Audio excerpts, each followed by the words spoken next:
Bonjour, bienvenue à toi dans cette nouvelle vidéo. Aujourd'hui, on parle routine. La routine, une habitude positive qui va te permettre justement de gagner en productivité, en charge mentale, en énergie aussi. Enfin, tout va être impliqué, tu vas le voir. On va parler expressément justement des routines quand on est une maman qui travaille et qu'est-ce qu'on peut mettre en place pour se faciliter la vie.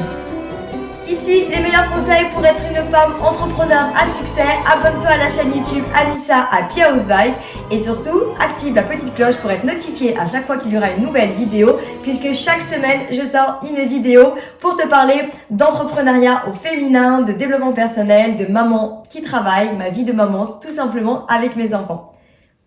Je suis Anissa du blog Happy House Vibe et j'aide les femmes à entreprendre et avoir du succès dans leur entreprise tout en gardant une vie de famille parce que l'idée c'est vraiment d'avoir son équilibre entre sa vie personnelle et sa vie professionnelle.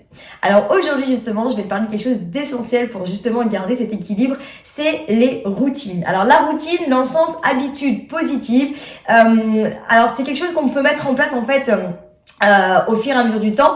Moi là je vais te parler des routines que je fais d'un point de vue personnel au sein de mon foyer pour pouvoir m'alléger, me gagner du temps. Ça va être des choses vraiment très simples. Je vais t'expliquer déjà pourquoi c'est important de mettre en place ces routines là et moi je vais te donner quelques petits exemples de ce que je mets en place pour mon quotidien et peut-être que toi tu as peut-être d'autres astuces à partager. C'est ce qu'on va voir aujourd'hui.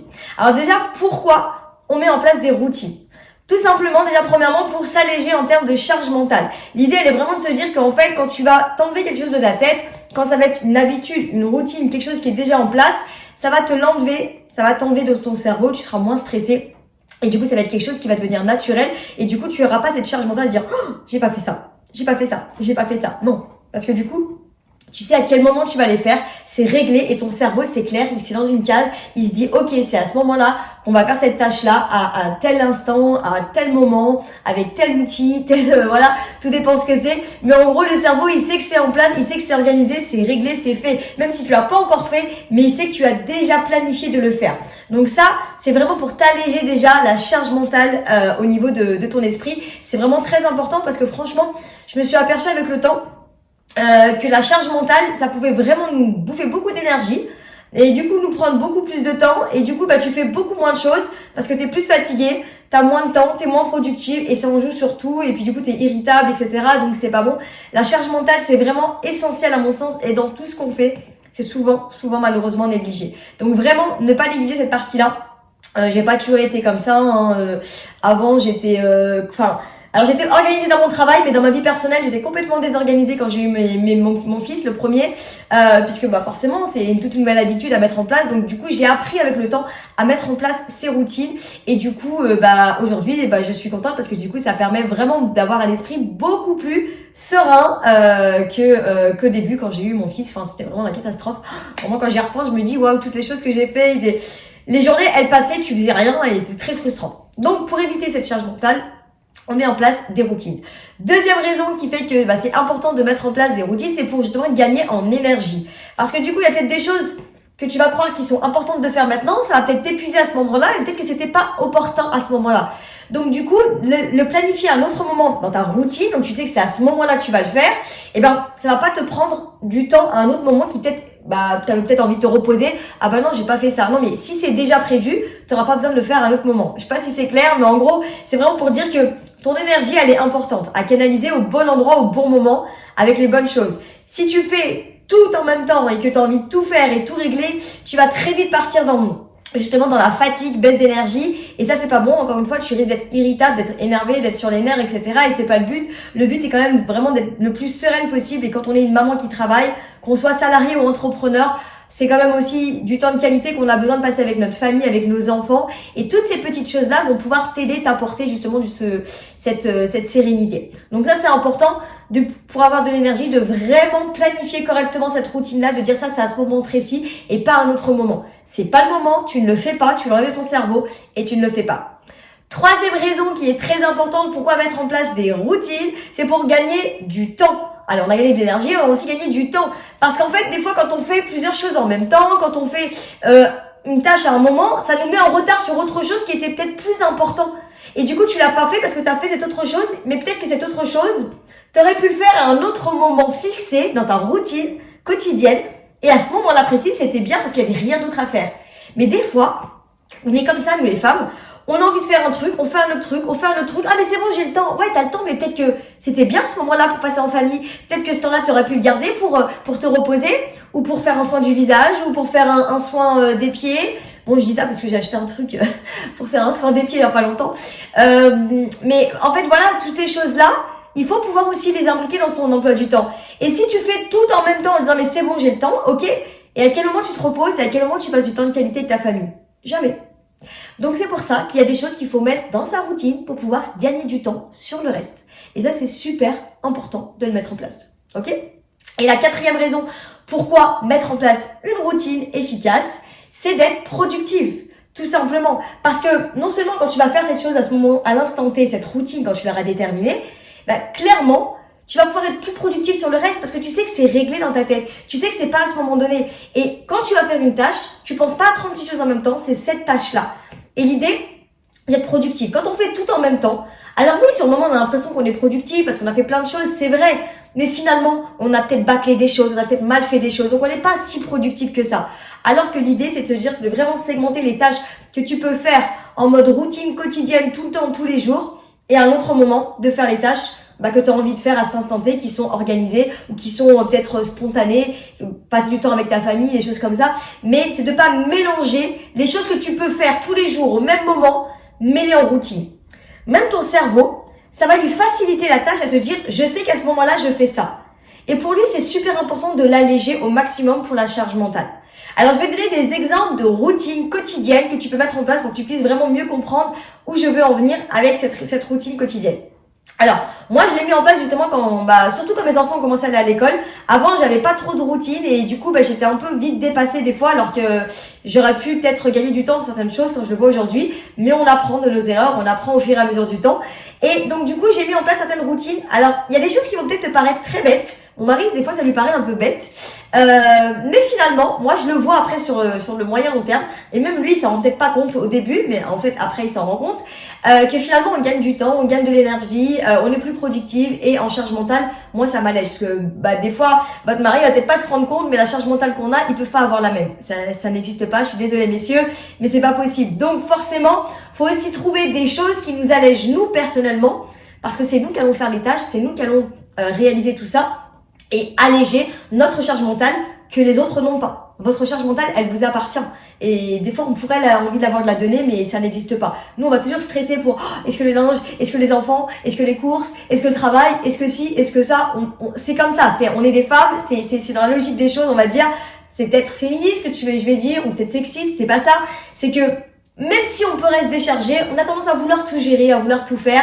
Et justement, le but, c'est de s'alléger. Alors, si t'arrives à te déléguer complètement et faire la moitié des choses, franchement, chapeau, bravo. Moi, je sais que j'ai quand même besoin de ce sentiment de vouloir faire les choses, voilà, pas de contrôler tout, mais si, peut-être un petit peu, je sais pas, j'ai besoin de faire, en fait. J'ai besoin de me sentir utile. Voilà, plutôt comme ça, on va le voir en mode positif. J'ai besoin de me sentir utile. Alors, même si je vais décharger des choses, déléguer des choses, mais au moins, je sais que c'est fait et que je vais le déléguer. Mais bon, décharger quelque chose, et si après, tu dois te soucier si c'est fait ou pas, ça s'appelle pas déléguer. Ça s'appelle rajouter des problèmes.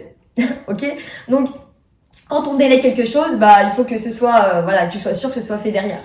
Bon, c'est un autre débat, je me disperse. Voilà, donc les exemples de routines que je peux avoir. Par exemple, tous les soirs, quand les enfants rentrent de l'école, donc nous, on arrive à la maison à peu près vers 17h, et donc c'est eux qui sont en charge de vider leur sac à dos. Donc mes enfants, ils ont un sac à dos avec une gourde et leur boîte à goûter, et du coup, c'est eux qui sont en charge de le faire. Donc mon petit, il a 3 ans et demi, et le grand, il a 5 ans. Mais depuis qu'ils sont en petite section, donc 3 ans pour le dernier et pareil pour le premier, c'est à eux de vider leur sac à dos. Donc ça veut dire vider, ils enlèvent la boîte à goûter, ils enlèvent la gourde, ils vont la mettre dans la cuisine sur la table. C'est à moi que je vais les nettoyer et le recharger pour le lendemain.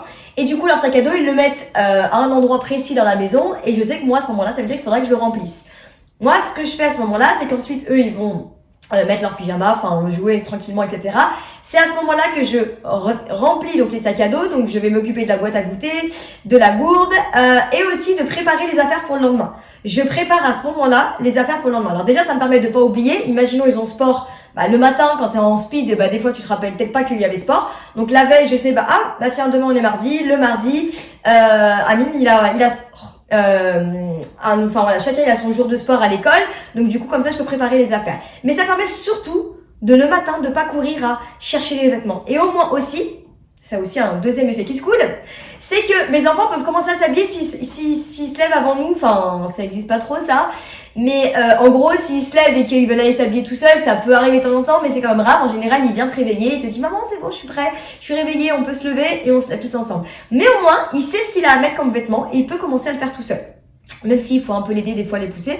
Mais au moins, il sait qu'il a ses affaires qui sont prêtes. Et moi, je suis tranquille à pas me dire « Faut vite que je me dépêche parce qu'il faut que j'aille préparer les affaires pour qu'il puisse s'habiller. » Non, c'est déjà prêt depuis la veille 17h.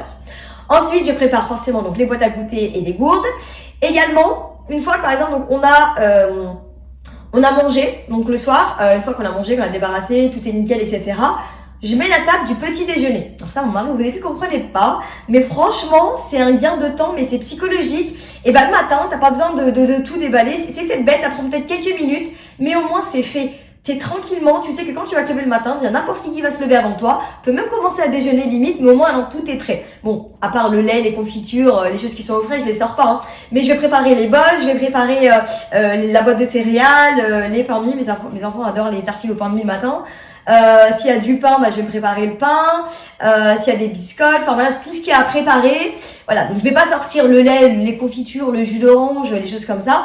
Mais tout ce qui peut, tout ce qui est sec, je le prépare la veille avec les bols, les cuillères, etc. Comme ça, tout est nickel. Ça me permet aussi de voir à ce moment-là, le lave-vaisselle, je vais le mettre à ce moment-là. Moi, avant de dormir, je mets le lave-vaisselle, je mets les machines en route. Alors, si ça m'arrive en général de lancer tout ça aussi, justement. Et le lendemain matin, je me lève, j'ai plus qu'à vider de la vaisselle ou à faire le linge. Alors moi, je travaille de la maison. Donc en général, je le fais une fois que les enfants sont à l'école. Mais ça peut m'arriver aussi, si j'ai le temps le matin, et en général, franchement, on gagne beaucoup de temps le matin, de le faire. Pareil, en termes de routine, je me mets en mode que le matin, je me prépare en premier. Je me prépare en premier et je laisse mes enfants se préparer aussi en premier. C'est-à-dire qu'en fait, de pas les faire déjeuner tout de suite. Pourquoi? Parce que si ils déjeunent en premier, ils vont mettre du temps, ils vont discuter parce qu'ils sont des pipelettes, etc. Ils vont mettre du temps et après on va s'habiller en speed. On s'habille, on fait des trucs, on va dire vraiment, on va obligatoire, parce que pour aller à l'école, même si déjeuner c'est quand même obligatoire, mais en gros en mode on s'habille, on se prépare et ensuite tu prends le temps de déjeuner tranquillement, il n'y aura pas de pression derrière parce que du coup tout sera prêt. Et moi à ce moment-là, quand ils sont en train de déjeuner, c'est à ce moment-là où en général je suis en train de me maquiller, je suis en train de me préparer. Et aussi, je prépare déjà leur manteau et leurs chaussures, comme ça, ils pourront le faire tout seuls. Ça aussi, en fait, ces routines, ça a un effet, effectivement, de gagner du temps, de s'organiser, mais c'est aussi pour obliger mes enfants aussi à grandir et à se dire, on se prépare un peu tout seul. Ils savent où sont leurs manteaux, où sont leurs chaussures, ils vont les récupérer, ils vont les mettre. Mais s'ils seraient dans les placards, ils devraient être tirés, ce serait un vrai bide. Au moins, là, tout est prêt, sortie de placard. Et c'est accessible pour eux. En général, je mets sur leur lit leur manteau. Et au moins, ils peuvent les prendre tout seuls. Et quand je leur dis, allez, c'est bon, c'est prêt, on est prêt à partir. Et du coup, directement, tout seuls, ils vont faire ces choses-là. Donc là, c'est des petites routines de quotidienne qui peuvent paraître, mais très bêtes. Mais je t'assure, elles sont très, très importantes. Par exemple, fixer un jour où, c'est le jour où on va faire les douches. Les jours où on va faire les grandes douches. Alors nous, c'est le dimanche, parce qu'on sort pas en général ce jour-là. Et c'est un jour fixe. Je sais que c'est ce jour-là. Fixer, par exemple, le jour. Alors, j'ai dit routine quotidienne, mais ces routines aussi, ça peut être hebdomadaire. Un quotidien devient hebdomadaire. Une routine de course. Liste de courses, menu de la semaine, liste de courses et faire les courses. Moi, c'est fixé tous les jours, toutes les semaines. Alors, sauf imprévu, ça peut arriver bien sûr, mais c'est fixé pour que du coup, ce soit vraiment organisé, que dans ma tête, je sais que ces jours-là, c'est les courses, c'est la liste de courses, c'est le menu, c'est d'aller chercher au drive, d'aller au marché, d'aller au boucher, etc., etc. Et ça, c'est super important parce que du coup, comme ça, c'est clair et c'est planifié. Avant, j'allais presque tous les jours au magasin parce qu'il me manquait un truc, ou bien j'allais tel jour, non, du coup, j'avais ça à faire en urgence, etc. C'était un peu cafouillis dans l'organisation. Mais là, c'est une routine que j'ai mis en place. Je sais quel jour je vais faire les courses, quel jour je vais préparer ma liste de courses, quel jour on va s'organiser pour même le linge. Je sais plus ou moins mes machines quand je vais les mettre. Alors bien sûr, il y a toujours des imprévus. Il suffit que tes enfants salissent plus cette semaine-là, tu vas mettre plus de machines, bien sûr. Mais j'en mets 2 fois par semaine. Bon, nous, on est que 4, donc ça va. Je pense que voilà. Mais en tout cas, on arrive à faire ça comme ça et que la machine, elle est jamais pleine. Parce que moi, j'aime pas quand le linge, il déborde de la panière. J'aime pas ça. Donc, du coup, j'ai planifié plus ou moins, j'ai repéré là où il y a plus de linge à laver, les différentes machines à laver. Et en général, ça fait à peu près 2 fois par semaine. Donc, à peu près en milieu de semaine et la fin de semaine. Mais quand le lundi matin, je pars, tout le linge est rangé et tout nickel. C'est-à-dire que j'ai vraiment organisé et planifié ça, cette routine, pour que, moi, j'aime pas que le lundi, attends, j'ai encore les machines à faire, etc., etc. Au moins, c'est déjà réglé. Le linge est propre, il est rangé, tout est nickel. Donc ça rentre dans une routine quotidienne, hebdomadaire, qui va te permettre justement de gagner en temps, en énergie, en charge mentale, pour pouvoir justement t'occuper sur des vraies choses essentielles aussi et s'organiser et surtout pouvoir être productif dans le reste que ce soit dans ta vie personnelle ou ta vie professionnelle d'ailleurs. Mais ça, c'est vraiment important à mettre en place. Donc, n'hésite pas à me dire en commentaire si tu as déjà des routines que tu as mis en place ou qu'est-ce que tu aimerais mettre et que tu n'y arrives pas encore. N'hésite pas à le dire en commentaire, si on pourra échanger ensemble, ce sera avec grand plaisir. Et d'ailleurs, je te laisse me suivre sur Instagram pour pouvoir voir un peu les coulisses de ma vie de maman et de ma vie entrepreneur.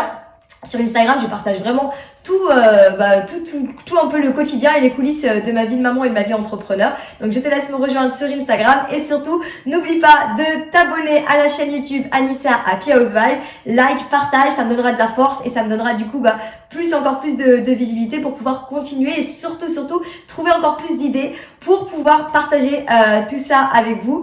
Surtout n'oublie pas de liker, partager, t'abonner à la chaîne YouTube Anissa Happy House Vibe et d'activer la petite cloche. Ça m'aidera, ça me donnera de la force. Partage-le autour de toi à une maman qui travaille et qui aimerait trouver son organisation.